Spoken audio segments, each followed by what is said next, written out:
Good afternoon, my dear students. जैसा कि आप लोग प्रीवियस वीडियो में जस्ट इसके पहले वाला वीडियो में Meta physical poetry, Meta physical poets और बहुत सारे कविताओं के माध्यम से मेटा फिजिकल पोएट और पोएम्स के बहुत सारे कैरेक्टरिस्टिक्स के बारे में आप लोग पढ़े थे, सुने थे। आज हम लोग आपके कोर्स ऑफ स्टडी में दी हुई first poem sweetest love I do not go का अध्ययन करेंगे। Sweetest love I do not go, जैसा कि आप लोग जानते हैं, जॉन डन के द्वारा रची गई एक महान मेटाफिजिकल पोएट, जिसके बारे में बहुत सारी जानकारियां हम इसके पहली वाले वीडियो में दिए थे। जॉन डन को एक ग्रेट मेटाफिजिकल पोएट बोलते हैं। यह मेटाफिजिकल के फाउंडर थे या फाउंडर हैं भी कह सकते हैं, और इनके बारे में बहुत सारी बातें हम आपको बताए थे। जब sweetest love I do not go जब हम पढ़ाएंगे, इसका डिटेल करेंगे, तो एक बार फिर हम आपको बताएंगे कि मेटाफिजिकल क्या होता है। लेकिन प्यारे बच्चों, पोएम पढ़ने से पहले हम लोग पहले आपके कोर्स ऑफ स्टडी में जो पोएट का इंट्रोडक्शन दिया गया है उनको भी हम पढ़ेंगे। एकदम ध्यान से पढ़ना, जैसा कि हम पढ़ा रहे हैं। पढ़ने से आपको, लाइन पढ़ने से लिटरेचर स्ट्रांग होता है, लिटरेचर में आपको इम्प्रूवमेंट होगा। हम अभी complex sentence, compound sentence, mix sentence का बताना बाकी है। थोड़ा सा जरूर प्रॉब्लम आएगी, बट कोई बात नहीं, ध्यान से सुने। Tense, voice, application of tense तो पढ़ा ही चुके हैं, उन्हीं के माध्यम से कम टेंस अप्लाई करेंगे और उस माध्यम से हम कुछ पढ़ना सीखेंगे। ऐसा नहीं है कि केवल टेंस को आ जाने से आपको बुक पढ़ने आ जाएगा। अभी बहुत सारा चीज़ जानना पड़ेगा। नॉन फाइनाइट बहुत इंपॉर्टेंट टॉपिक होता है, जिसके अंतर्गत हम लोग पार्टिसिपल, इन्फिनेटिव और जिरंड का अध्ययन करते हैं। जैसा कि हम आपको कहते रहे, कॉम्प्लेक्स सेंटेंस, कंपाउंड सेंटेंस और मिक्स सेंटेंस का भी अध्ययन करना पड़ेगा। लेकिन ये सब आने वाले समय में हम इनका बहुत डिटेल में बताएंगे आपको। लेकिन आज हम लोग पोएम पढ़ने से पहले, sweetest love I do not go की कविता को पढ़ने से पहले हम जॉन डन का इंट्रोडक्शन पढ़ेंगे। हालांकि डिटेल इंट्रोडक्शन हम आपको प्रीवियस वीडियो में दिए हैं, लेकिन आपके कोर्स ऑफ स्टडी में जो कुछ भी लिखा है हम उसके बारे में थोड़ा पढ़ेंगे। तो चलिए, कविता को पढ़ने से पहले हम लोग जॉन डन का इंट्रोडक्शन पढ़ें, जो आपके कोर्स ऑफ स्टडी के पोएम के ऊपर दिया गया है।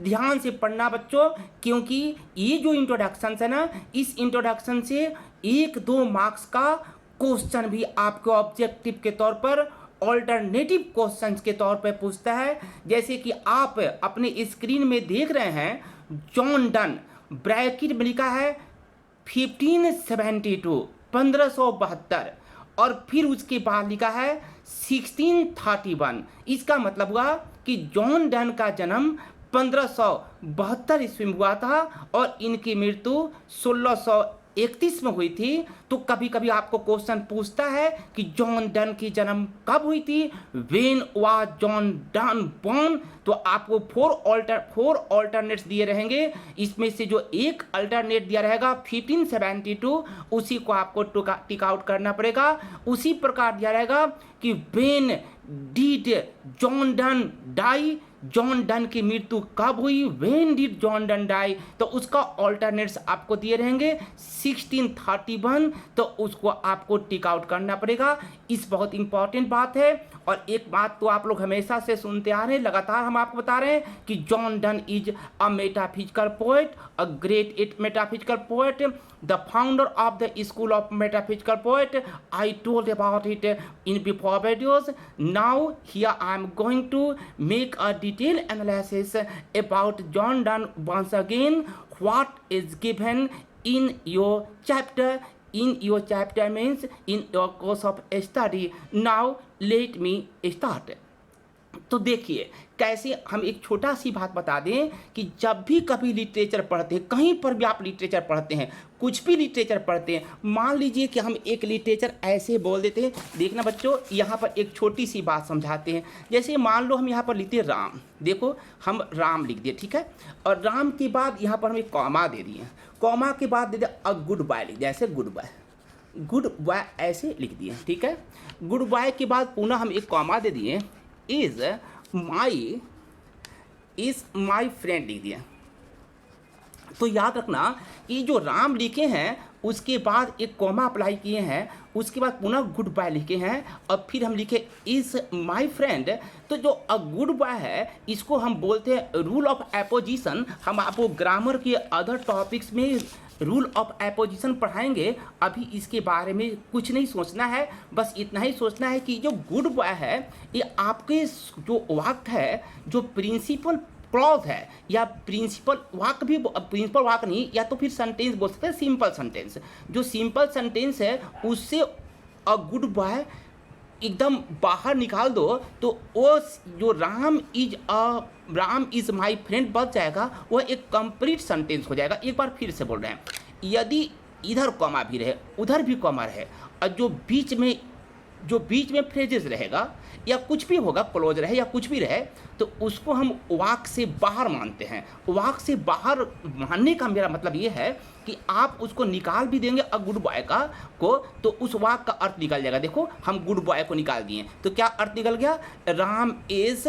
माई फ्रेंड, राम मेरा मित्र है, और बीच में लिखा हुआ ना अ गुड बॉय, तो आप फाइनल कैसे कहोगे, अ गुड बॉय राम, एक अच्छा लड़का राम मेरा मित्र है। ये आपका सही हुआ, एक अच्छा लड़का राम मेरा मित्र है। लेकिन एक अच्छा लड़का को हम बाहर भी निकाल दें तो आपका सीधे सेंटेंस सटीक बैठ जाएगा, राम इज़ माई फ्रेंड, यानी कि राम मेरा मित्र है। हम अ गुड बॉय को सेंटेंस से बाहर निकाल भी देते हैं तो भी सेंटेंस का अर्थ निकल जाता है। इस बात को हमेशा याद रखना कि कभी भी किसी भी सब्जेक्ट के बाद एक कॉमा रहे और उसके बाद कुछ भी शब्द लिखा रहे और उसके बाद पुनः एक कॉमा हो जाए, तो वह जो कॉमा के बीच का, चाहे वह इडियम्स हो, फ्रेजेज हो, कुछ भी हो, क्लॉज हो, उसको यदि हम बाहर निकाल भी दें तो भी वह सेंटेंस का सही अर्थ निकल जाएगा, क्योंकि जो सब्जेक्ट है उसका वर्ब उस कॉमा के अंदर जो भी शब्द दिए गए हैं, शब्द समूह, उसके बाद ही उस सब्जेक्ट का वर्ब होता है, इसलिए उस सेंटेंस का अर्थ निकल जाता है। बच्चों इस बात को ध्यान से समझना। तो ज़रूर तुम लोग समझ गए होंगे कि जब कभी एक सब्जेक्ट के बाद कोई कॉमा रहे और उसके बाद कुछ शब्द लिखा रहे और उसके बाद पुनः कॉमा रहे, तो कॉमा के बीच लिखे गए शब्दों को वाक्य से बाहर आप लोग समझना, और उसके बाद जो लास्ट कॉमा है उसके बाद वर्ब होता है, चाहे वो ऑक्सिलरी वर्ब हो या मेन वर्ब हो, वह मेन वर्ब होता है। इसलिए हम कॉमा के अंदर लिखे गए शब्द समूह को हटा भी देंगे तो भी उस वाक्य का सटीक अर्थ निकल जाता है। तो हम यहाँ पर हम आपसे पूछेंगे, अब हम आपकी किताब में पूछें, देखो जॉन डन है ना, जॉन डन के बाद एक कॉमा है, देख लो यहाँ पर कॉमा, फिर सीधे आओ और फिर देखो मेटाफिजिकल बाद कॉमा है, तो ये दोनों कॉमा के बीच की सेंटेंस को हम हटा भी दें तो जॉन डन वाज बॉर्न, देखो जॉन डन जन्म लिए थे, निकल गया ना सही। जॉन डन हम बीच वाला कॉमा वाला हम बाद में पढ़ते हैं, पहले देख लो ऐसे पढ़ते हैं, John Donne was born, John Donne का जन्म हुआ था इन लंदन में, इनटू अ प्रोस्परस, इनटू मैंने में, एक धनी रोमन कैथोलिक फैमिली, एक धनी रोमन कैथोलिक परिवार में, ऑफ ट्रेडर्स माने व्यापारियों का, एट अ टाइम एक ऐसे समय वेन जब इंग्लैंड वाज स्टांसली, इसको स्टांचली भी पढ़ सकते, स्टांसली भी पढ़ सकते हैं, हम आपको वर्ड मीनिंग दे चुके हैं। जब इंग्लैंड वाज स्टांचली, जब इंग्लैंड विश्वासपूर्वक एंटी कैथलिक, कैथलिक विरोधी था। तो कैसे हम लोग फिर से देखें, जॉन डन का जन्म हुआ था लंदन में फिर यहाँ से हम फिर शुद्ध आपको हिंदी निकालेंगे। लंदन में एक संपन्न कैथलिक परिवार में हुआ था, ऑफ ट्रेडर्स, व्यापारियों का। एट अ टाइम, एक ऐसे समय पर, when England was staunchly anti Catholic, जब इंग्लैंड विश्वासपूर्वक पूरी तरह से कैथलिक विरोधी था। यहाँ पर हम यदि फिर से हम बोलें कि जो यहाँ पर आपको कॉमा है ना, जो हम कॉमा वाला बीच में छोड़ दिए हैं, हम कॉमा वाला पुनः पढ़ेंगे, लेकिन हम तब तक ऐसे एक बार फिर से देखें। जैसे हम पढ़ा रहे हैं, आप घर पर हमेशा प्रैक्टिस करोगे तो इंग्लिश पढ़ने आएगा, इसीलिए ये मेथड हम अप्लाई किए हैं। देखो, John Donne was born, John Donne का जन्म हुआ था इन लंदन में, into a Roman Catholic family, यहाँ पर फिर से लंदन में हुआ था, into a prosperous Roman Catholic family, एक संपन्न रोमन कैथलिक परिवार में हुआ था, ऑफ ट्रेडर्स, व्यापारियों का। एट अ टाइम, एक ऐसे समय, वेन इंग्लैंड वाज स्टांचली, जब इंग्लैंड विश्वासपूर्वक कैथलिक विरोधी था। तो हम यहाँ पर इस तरह से हम कॉमा वाला बात को समझाएंगे। पहले हम फिर से एक बार इसको रिपीट कर लें, इसका क्या मतलब हुआ। देखो, उस ज़माने में जब इनकी जन्म हुई थी 1572 में, तो पूरे का पूरा इंग्लैंड एंटी कैथलिक था। अब आप लोग कहोगे कि एंटी कैथलिक क्या होता है, कैथलिक विरोधी। ये कैथलिक शब्द क्या है, आपने कैथलिक चर्च का नाम सुना होगा। कैथलिक का मतलब होता है कैथलिक चर्च, कैथलिक का मतलब होता है, या कैथलिक चर्च का मतलब होता है कि ऐसे क्रिश्चियन का ऐसा एक वर्ग है जो पोप, जो उनकी धर्मगुरु होते हैं पोप, उनके एग्जिस्टेंस में वह ब्लाइंडली फेथफुल होते हैं। यानी वे पोप के अस्तित्व में पूरी तरह से विश्वास करते हैं। यानी कि एक वर्ग है, अब तो पूरा का पूरा इंग्लैंड ही या कुछ को छोड़कर पूरा सभी लोग पोप के एग्जिस्टेंस में, पोप के अस्तित्व में विश्वास रखते हैं। लेकिन पहले हो सकता है कि कुछ लोग पोप के अस्तित्व में विश्वास नहीं रखते हों, आज भी बहुत लोग हैं, लेकिन जनरली अधिकांश लोग सब कैथलिक ही हैं, यानी सब पोप के अस्तित्व में विश्वास रखते हैं। पोप ईसाइयों का धर्मगुरु हैं, जैसा कि आप लोग जानते हैं। तो उस ज़माने में 1572 में जितने पूरे इंग्लैंड में पूरा इंग्लैंड कहो, या कुछ लोग ऐसे होंगे जो कैथलिक थे, पूरा नहीं कहा जाता है, मैंने अधिकांश लोग कैथलिक विरोधी थे। पूरा इंग्लैंड में अधिकांश लोग कैथलिक विरोधी थे। और जब सब लोग पोप के विरोधी थे, कैथलिक का मतलब जो पोप के एग्जिस्टेंस पे विश्वास नहीं करते हैं, उनका विरोधी थे। और वैसा ही समय में रोम में, या वैसा ही समय में इंग्लैंड में जॉन डन का जन्म एक ऐसे परिवार में हुआ जो पोप के एग्जिस्टेंस में, पोप के अस्तित्व में विश्वास रखते थे। और इसलिए वे रोमन कैथलिक फैमिली थे, और वो काफ़ी धनी रोमन कैथलिक फैमिली थे, और उनका जन्म रोमन कैथलिक परिवार में हुआ। हालांकि पूरा इंग्लैंड अधिकांश लोग कैथलिक विरोधी थे। तो क्या ये बात समझ में आया आप लोग को? ज़रूर समझ में आ गया होगा। हम एक बार फिर से बोल दें कि कैथलिक का मतलब होता है एक ऐसे क्रिश्चियन का वर्ग जो पोप के अस्तित्व में ब्लाइंडली विश्वास करते हैं। ब्लाइंडली माने आँख बंद करके विश्वास करते हैं। और उस ज़माने में पूरे इंग्लैंड पोप विरोधी था, कुछ को छोड़कर। पूरा का पूरा इंग्लैंड पोप विरोधी था, कुछ को छोड़कर। और जो पोप के अस्तित्व में विश्वास नहीं करते थे, उनको हम लोग बोलते थे एंटी कैथोलिक। पूरा इंग्लैंड उस ज़माने में एंटी कैथोलिक था। और उसी समय एक कैथोलिक फैमिली भी थी, अनेक कैथोलिक फैमिली थी, और उन्हीं रोमन कैथोलिक फैमिली में जॉन डन का जन्म हुआ। और कब हुआ? 1572 में।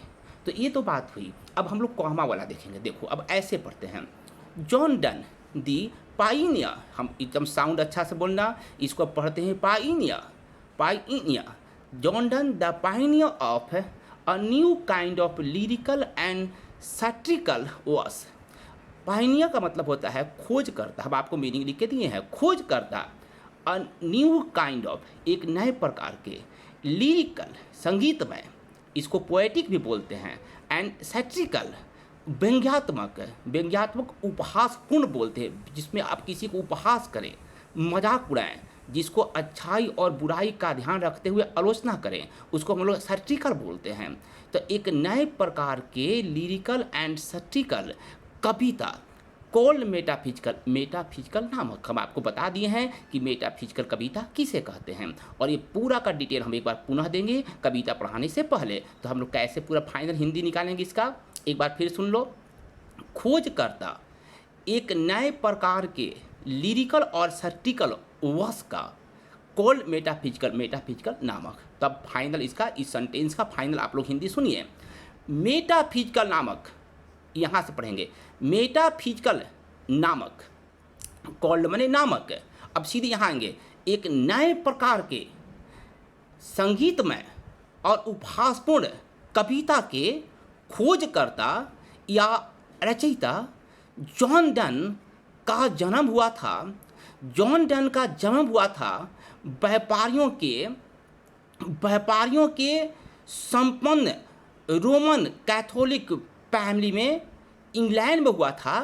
एट अ टाइम, एक ऐसे समय, वेन मैंने जब England was staunchly anti Catholic, जब इंग्लैंड स्टांचली विश्वास से कैथोलिक विरोधी था।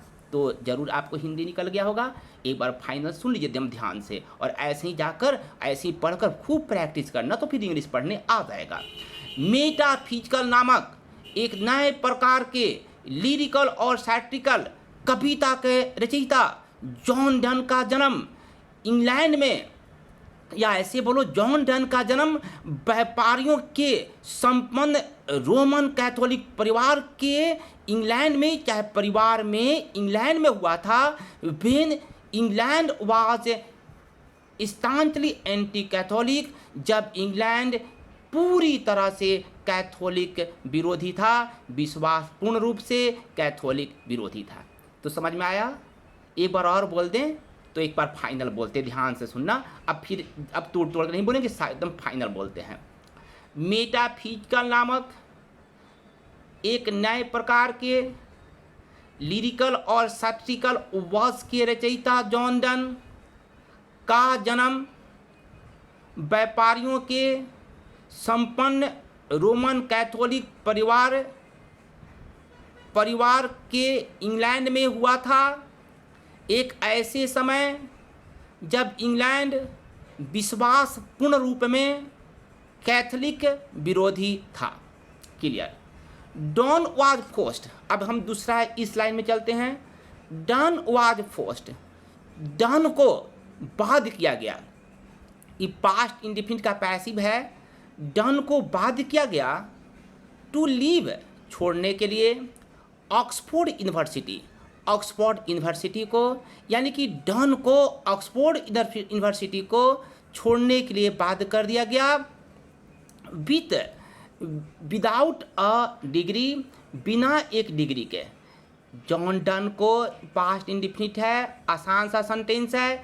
John Donne was forced, John Donne को बाध्य किया गया टू लीव, बने छोड़ने के लिए, ऑक्सफोर्ड यूनिवर्सिटी को छोड़ने के लिए, विदाउट अ डिग्री, बिना एक डिग्री का, because of his religion, because of लिखवा है के कारण, उनके धर्म के कारण। ये तो आसान है, अब पीछे से आ जाओ।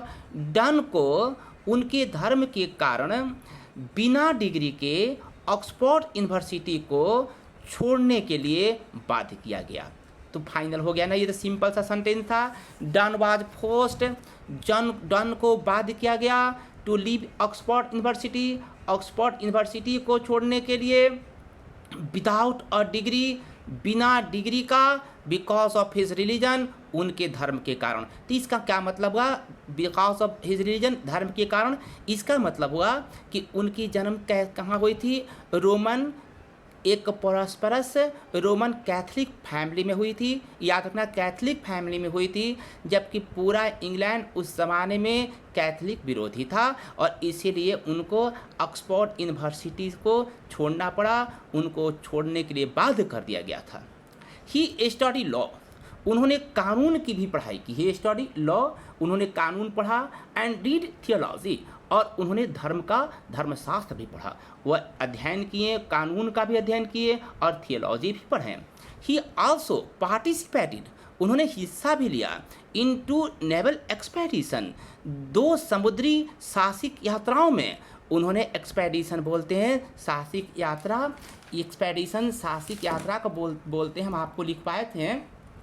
उन्होंने 2, ध्यान से सुनना, टू यहाँ पर है, उन्होंने फिर से एक बार फिर I am telling, he also participated, उन्होंने आल्सो मैंने भी, पार्टिसिपेटेड पास्ट इंडिफिनिट टेंस है, उन्होंने हिस्सा भी लिया इनटू नेवल एक्सपेडिशन, 2 समुद्री साहसिक यात्रा में, एंड बिकम सेक्रेटरी, और सचिव बन गए टू अ पावरफुल नोबल, एक शक्तिशाली कुलीन व्यक्ति का, संपन्न व्यक्ति का, जो भी आप कहिए, एक प्रतिष्ठित व्यक्ति का, और उन्होंने एक पावरफुल शक्तिशाली कुलीन या प्रतिष्ठित व्यक्ति का सचिव बन गए।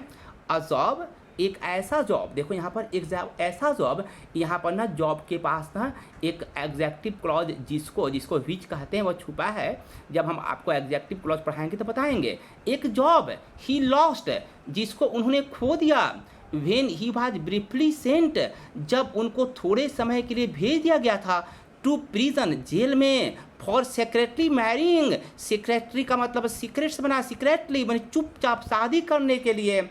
हिज पेट्रन्स नीस, अपने पेट्रन के नीस से, अपने पेट्रन बोलते हैं संरक्षक, जो उनको आश्रय दिया था, उन्हीं की नीस से, उन्हीं के भतीजी से जब वह चुपचाप शादी कर लिए, तो इसी के लिए दंड स्वरूप उनको थोड़े समय के लिए जेल भेजा गया था, और इसीलिए उनको जॉब से भी हाथ धोना पड़ा, यानी कि जॉब से भी उनको निकाल बाहर किया गया। इस बात को एक बार फिर से समझो।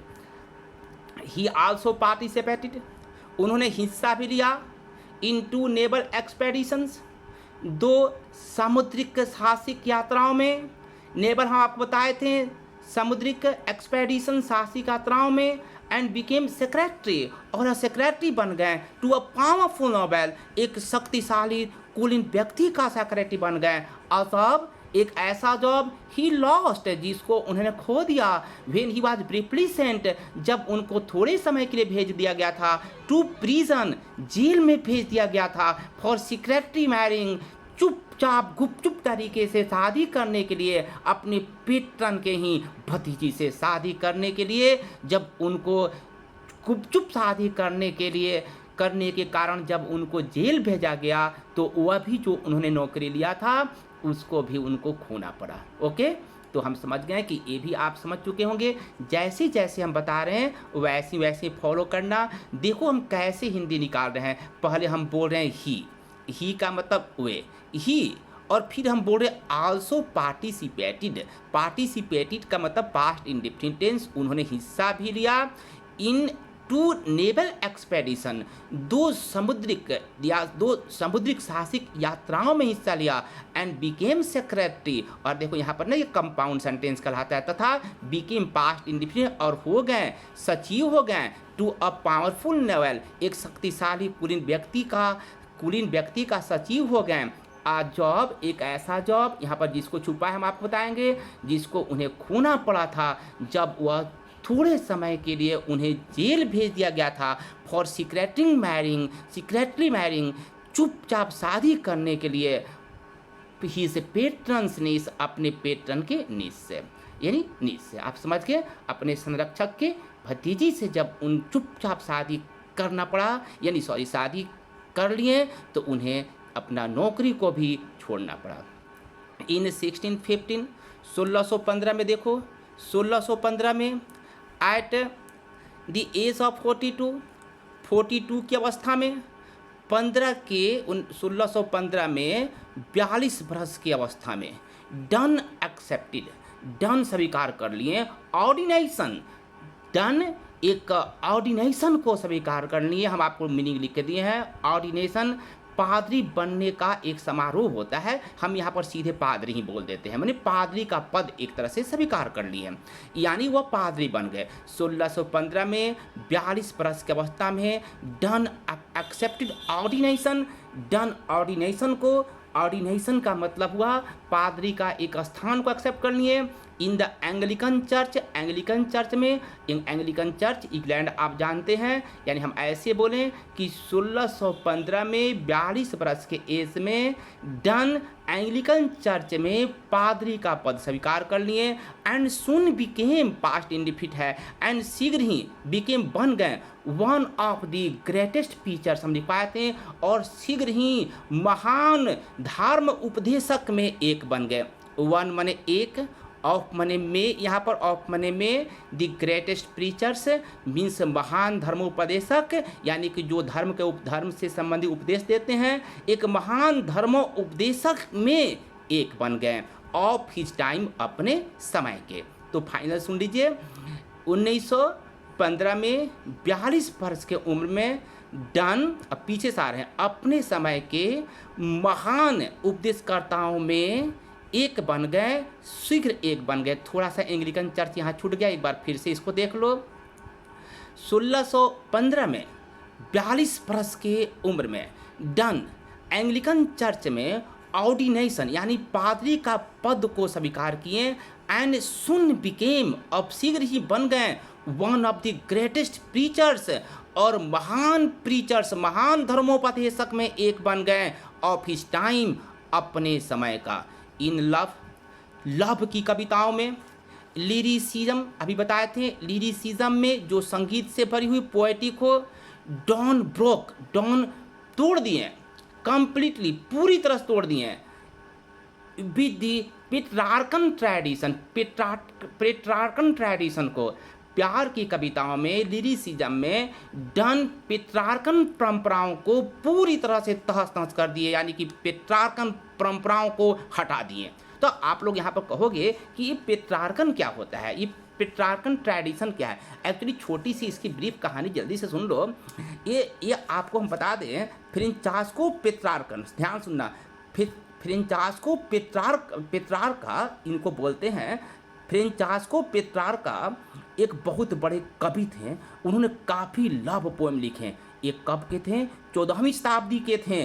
इनका जन्म हुआ था 1304 ईस्वी में और इनकी मृत्यु हुई थी 1374 ईस्वी में, यानी कि 1304 में इनकी ये ऐसे बोलते हैं 1304 में इनकी जन्म हुई थी।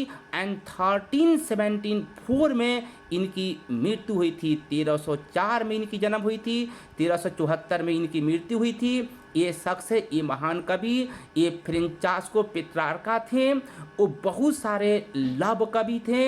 इनको इटालियन स्कॉलर और पोएट बोलते हैं। ये इटालियन कवि थे, इटालियन विद्वान थे, जिनका जन्म आपको अभी बताएं कि 1304 में हुआ था, मृत्यु 1374 में हुई थी। फ्रांसिस्को पेट्रार्का जो एक लव कविता लिखते थे, ये बहुत ही फेमस इटालियन स्कॉलर और पोएट थे। यही फ्रांसिस्को पेट्रार्का के नाम पर उस जमाने की कविता लिखने की परंपरा पेट्रार्कन ट्रेडिशन कहलाती है। क्या कहलाती है? पेट्रार्कन ट्रेडिशन कहलाती है। तो जब जॉन डन की आगमन हुई, जो आपको हम बताए थे 17वीं शताब्दी में जब जॉन डन की आगमन हुई, इसके पहले जो एलिजाबेथन एज था उनको उन्होंने ख़त्म किया। जो परंपरा थी कविता को लिखने का, जो परंपरा फ्रांसिस्को पेट्रार्कन की कविताओं के आधार पर थी, फ्रांसिस्को पेट्रार्का के स्टाइल पर थी, तो जॉन डन ने ये जो फ्रांसिस्को पेट्रार्का का लिखी गई जो परंपरा थी, जिसको हम लोग पेट्रार्कन ट्रेडिशन बोलते हैं, उस तरह की परंपरा को, जो कविता लिखने की वो परंपरा थी, उनको वह पूरी तरह से नष्ट कर दिए और एक नई इंटेलेक्चुअल शैली को लाएं, जो हाईली इंटेलेक्चुअल शैली, जिसमें बहुत सारा मेटाफर था, हाइपरबोली था, सिम्बली था। इस सब की हम जानकारी इसके पहले वाला वीडियो में दिए थे, बाद में भी कविता पढ़ाते समय देंगे।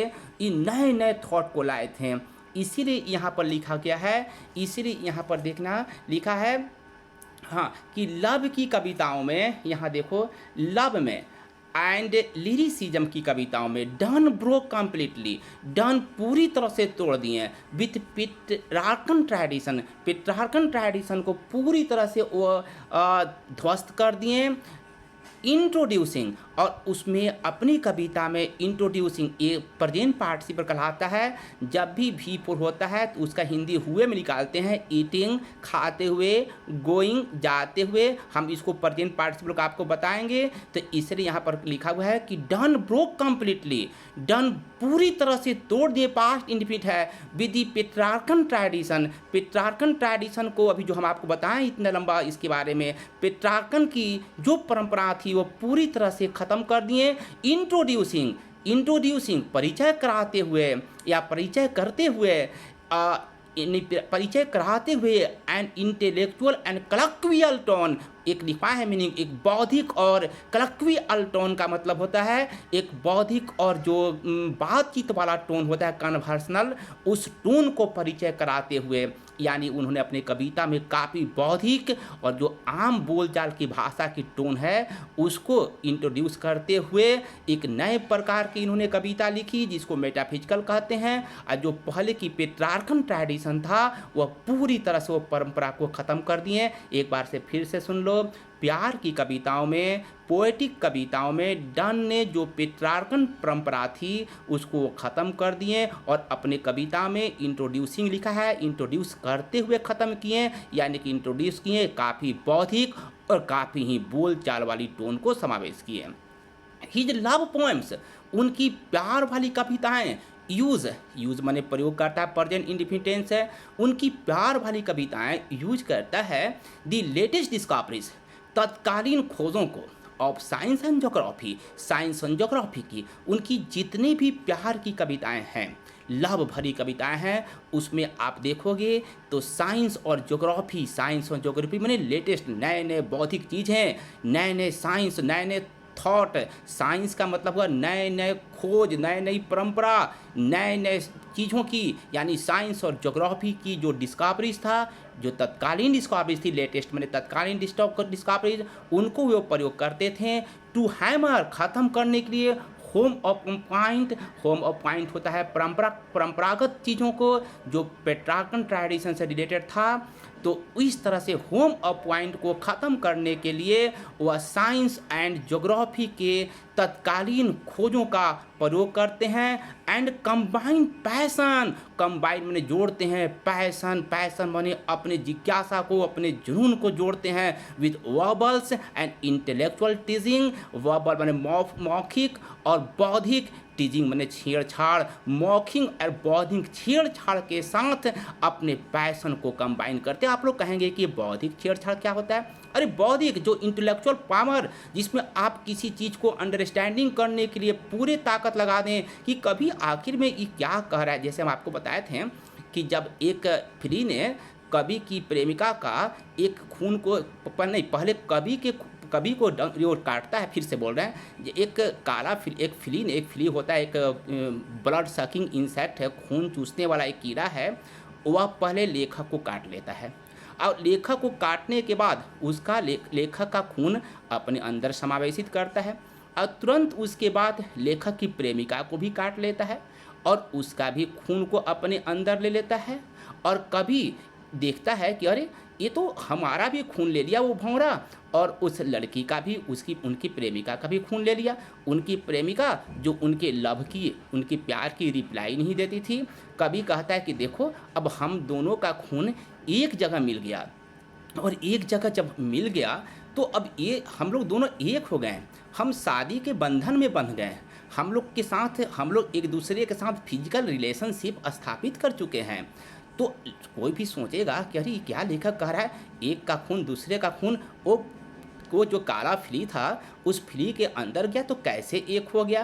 तो दिमाग लगाओ, सोचते जाओ, इसको बोलते हैं इंटेलेक्चुअल टीजिंग। यानी इंटेलेक्चुअल टीजिंग तो क्या है, कवि का कहने का मतलब था कि जब शादी के बाद दो व्यक्तियों का, मेल और फीमेल जो अपने पार्टनर जो कपल होते हैं, उनका खून मिंगल होता है और इस तरह से दो आत्माएं एक हो जाती हैं।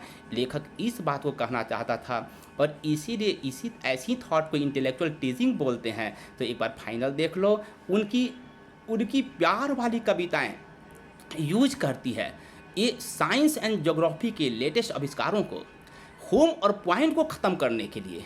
और वो अपनी कविताओं में काफ़ी इंटेलेक्चुअल टीजिंग के साथ अपने जुनून को, अपनी जिज्ञासा को जोड़ते हैं। Done is well known, done को अच्छी तरह से जाना जाता है फॉर हिज सॉन्ग्स, उनके सॉन्ग के लिए। सोनेट, सोनेट के लिए हम आपको बताए थे 14 पंक्ति कविता। डन को अच्छी तरह से जाना जाता है सॉन्ग के लिए, सोनेट के लिए। सटायर्स के लिए, एलिजी के लिए, एलिजी क्या होता है, जो सैड सॉन्ग्स होता है, जो मृत्युपरांत किसी के मरने के बाद गाया जाता है। यानी सब मीनिंग बढ़िया से याद करो। डन को अच्छी तरह जाना जाता है उनके सॉन्ग के लिए, सोनेट के लिए, सटायर्स के लिए, एलिजी के लिए, एंड समन्स के लिए, धार्मिक उपदेश के लिए जाना जाता है।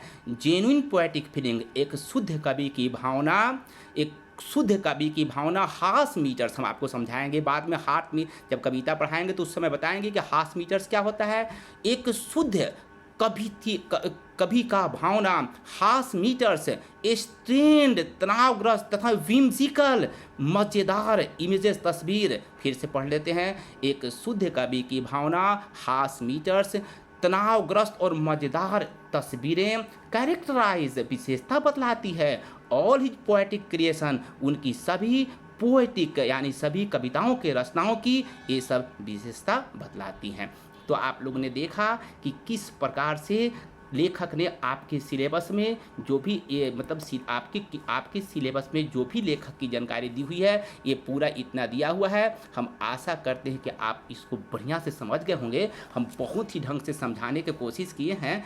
आप इसको 4 बार 5 बार सुनो, पूरा वीडियो सुनो, 10 बार सुनो, सुनते जाओ, तब तक सुनो जब तक इसका पूरा अंग्रेजी तुम समझ न लो। हम एक बार पूरे को, अभी टाइम है, पूरे को एक बार हम ध्यान से हिंदी कर रहे हैं। आप लोग सभी बच्चे ध्यान से अब हिंदी एक बार सुनना।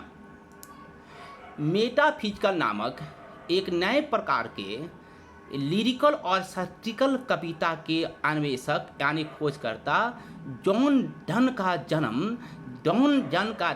जन्म व्यापारियों के संपन्न रोमन कैथोलिक परिवार में लंदन में हुआ था। एट अ टाइम, एक ऐसे समय जब इंग्लैंड पूरी तरह से कैथोलिक विरोधी था।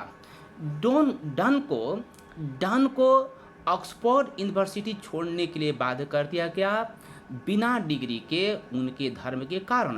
डन को उनके धर्म के कारण बिना डिग्री के ऑक्सफोर्ड यूनिवर्सिटी को छोड़ने के लिए बाध्य कर दिया गया। ही स्टडी लॉ, उन्होंने कानून की पढ़ाई की, धर्मशास्त्र भी पढ़े एंड थियोलॉजी, और धर्मशास्त्र भी पढ़े। उन्होंने 2 सामुद्रिक यात्राओं में हिस्सा भी लिए और एक बहुत ही शक्तिशाली कुलीन व्यक्ति का सचिव बन गए। एक ऐसा जॉब जिसको उन्हें छोड़ना पड़ा था जब उनको थोड़े समय के लिए जेल भेज दिया गया था अपने ही संरक्षक के नीच से शादी करने के कारण, गुपचुप शादी करने के कारण। 1615 में 42 वर्ष के उम्र में डन एंग्लिकन चर्च में पादरी का पद स्वीकार कर लिए और शीघ्र ही वह अपने समय के महान उपदेशकर्ताओं में से एक बन गए। इन लव एंड लिरिसिज्म, प्यार की कविताओं में डन पेट्रार्कन परंपराओं को पूरी तरह से ख़त्म कर दिया और अपनी कविताओं में काफ़ी इंटेलेक्चुअल और काफ़ी कलेक्चुअल टोन को इंट्रोड्यूस किया। उनकी प्यार की कविताएं साइंस और ज्योग्राफी के लेटेस्ट डिस्कवरीज को यूज करती है। ये होम ऑफ पॉइंट को ख़त्म करने के लिए वो अपनी कविताओं में पैशन और अपनी कविताओं में वर्बल्स एंड इंटेलेक्चुअल टीचिंग को मौखिक एंड बौद्धिक छेड़छाड़ के साथ अपने जिज्ञासा को कंबाइन करते हैं। डन को अच्छी तरह से जाना जाता है उनके सॉन्ग के लिए, सोनेट के लिए, सटायर्स के लिए, एलजी के लिए, सरमन्स के लिए, इन सभी के लिए डन को अच्छी तरह से जाना जाता है। जेन्युइन पोएटिक्स फीलिंग एक शुद्ध कवि का भाव, हास्य मीटर से तनावग्रस्त और मज़ेदार तस्वीरें उनकी कविताओं की विशेषता है। तो प्यारे बच्चों, इतना लंबा डिस्कशन से आप ज़रूर समझ गए होंगे कि जॉन डन कौन थे, क्या थे, और इस जो भी हम अभी बात बोलें आपको ढंग से पढ़ना है। हम काफ़ी क्वेश्चन पूछेंगे। जब कोचिंग खुलेगा तो हम लड़कों को खड़ा कर करके इसको पढ़वाने की कोशिश करेंगे कि आपने पढ़ा कि नहीं। इस वीडियो के माध्यम से 2 बार पढ़िए, 4 बार पढ़िए, 10 बार पढ़िए, पढ़ते जाइए, तब तक पढ़िए जब तक ये बढ़िया से याद न हो जाए। और अब हम लोग पोएम पढ़ेंगे। तो देखिए हम आपको नीचे दिखाते, ये रहा poem, sweetest love I do not go for wearing of the. तो ये अगले वीडियो में अब हम लोग पूरा पोएम को पढ़ेंगे। बहुत अच्छी कविता है, लव पोएम है, काफ़ी मज़ेदार पोएम है। आप इसको देखेंगे। आप जानिए कि हम जो इसके पहले वाले वीडियो में हम क्या बोले थे, go and catch a falling star. देखना कि कभी कितना महिलाओं के प्रति, लड़कियों के प्रति कितना नकारात्मक सोच रखता है। वो बोलता है कि सुंदर लड़की कभी वफादार नहीं हो सकती। वो बोलता है कि कहीं पर भी ऐसी सुंदर लड़की जो काफ़ी वफादार हो वो नहीं मिलेगी। वो तो ज़रूर 1 2 3 4 अपने प्रेमी को रखती है। एकदम कभी नकारात्मक रूप को रखा है। लेकिन देखना कि इस कविता में कभी अपनी पत्नी से कितना प्यार करता है और वो कैसे अपने प्यार को दर्शाता है। तो बच्चों ज़रूर समझ गए होंगे। तो अगला वीडियो के लिए वेट कीजिए। हम अगला वीडियो में इसके पूरी तरह से डिस्कशन करेंगे। तब तक के लिए थैंक यू वेरी मच।